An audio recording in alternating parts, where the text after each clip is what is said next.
Bismillahirrahmanirrahim.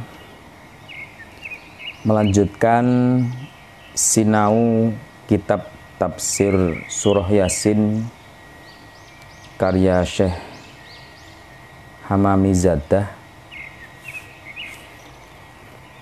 Semoga dapat manfaat dan barokahnya. Bismillahirrahmanirrahim. Qala ma'alif rahimakumullah wa nafa'ana bi wa bi ulumi fi daraini amin ya rabbal alamin.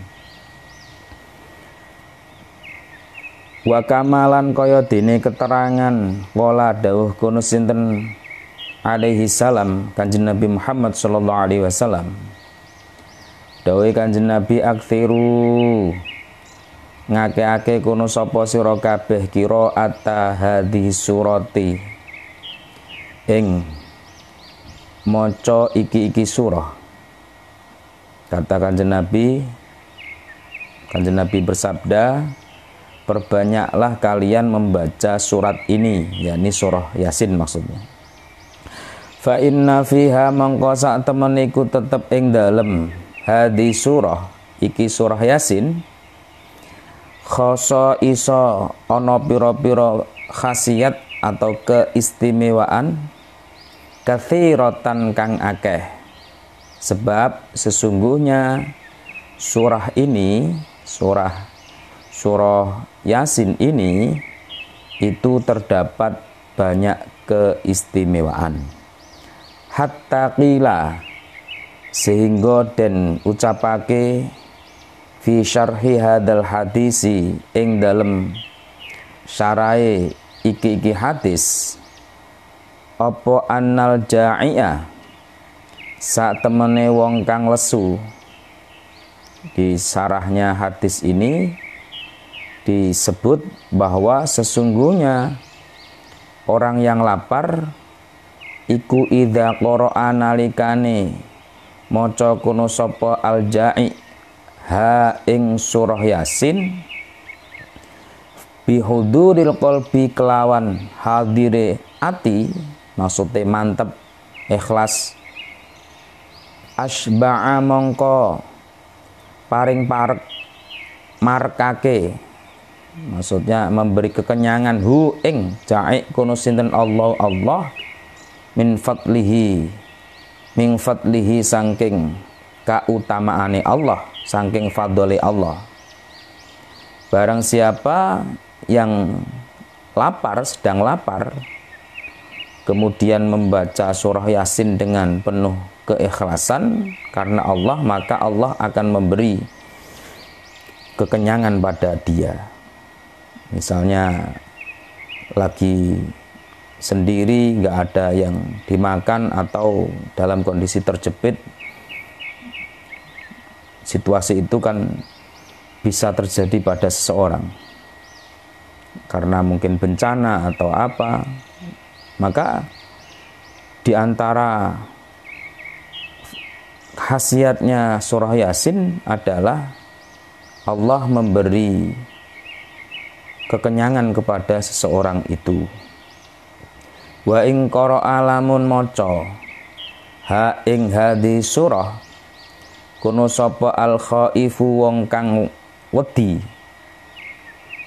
Dan jika ada orang yang sedang merasa gelisah, merasa takut dan seterusnya, membaca surah Yasin azhaba mongko ngilangake sinten Allahu Allah Ta'ala mahalur Allah hiznahu ing prihatine khaif atau kesusahane khaif wa khawafahu lan ing kekhawatirane khaif. Orang yang sedang sedih, orang yang sedang gelisah, orang yang sedang takut membaca surah Yasin, maka Allah akan hilangkan rasa takut, rasa sedih, rasa gelisah itu. Kalau sekarang rasa galau, lagi galau baca surah Yasin dengan penuh ikhlas. Wa ing qara'a lamun maca ha ing hadis surah kono sapa al fakir wong fakir khalasa mongko nyelametake kono sinten Allah min dainihi saking utange fakir. Barang siapa orang fakir terus sudah fakir banyak utang misalnya, maka ikhlas membaca surah Yasin terus krono mengharap ridhoni Allah, insyaallah Allah akan beri keselamatan padanya, beri kecukupan padanya, beri penyelesaian kepadanya. Wa idza qara'a nalikane maca ing hadis surah kono sapa dzul hajati wong kang duweni hajat.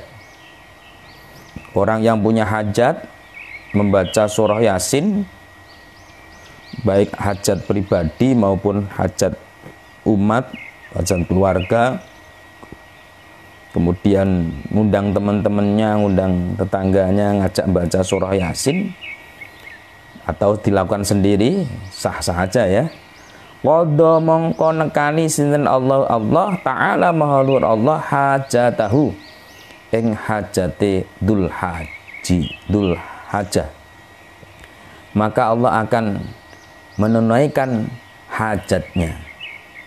Makanya di Indonesia ini banyak yang membaca surah Yasin, mau hajat apapun baca surah Yasin, ini karena berangkatnya dari sebuah keterangan yang ada di kitab tafsir. Mungkin yang melakukannya belum pernah mendengar atau belum pernah ngaji, tapi setidaknya dia ikut kiainya dan kiainya itu mempunyai pedoman. Nah, maka dari keterangan ini, insyaallah para jamaah tahu ini kenapa kok ada orang dalam hajat apapun, acara apapun kok yang dibaca surah Yasin, terus dianggap bahwa bukannya surah Yasin itu dibacakan ketika ada orang yang meninggal dan lain sebagainya. Hal ini yang perlu diluruskan. Jadi khasiat surah Yasin, fadilahnya sholat Yasin bukan hanya untuk kematian, tapi berbagai macam niat itu insya Allah mendapatkan khasiatnya membaca surah Yasin, termasuk yang punya hajat.